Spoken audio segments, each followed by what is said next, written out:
Hello all. நான் வாட்ல variety ரைஸா வச்சு சாப்பிட்டுட்டு இருந்தேங்க.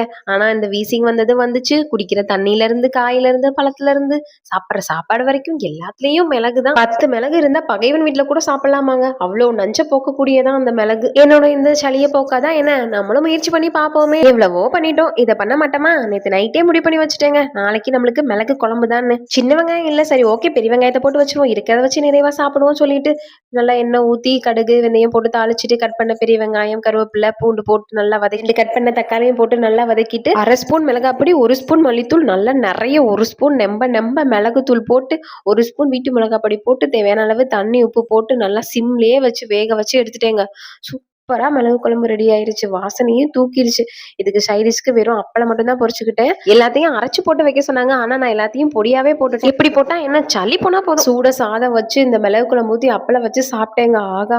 அவ்ளோ டேஸ்ட்டா இருந்துச்சு. என்ன வாய் வயிறுலாம் கொஞ்ச நேரத்துல எரியதான் செஞ்சுச்சு. இருந்தாலும் நம்மளுக்கு இந்த சளிய முதல்ல விரட்டணும்.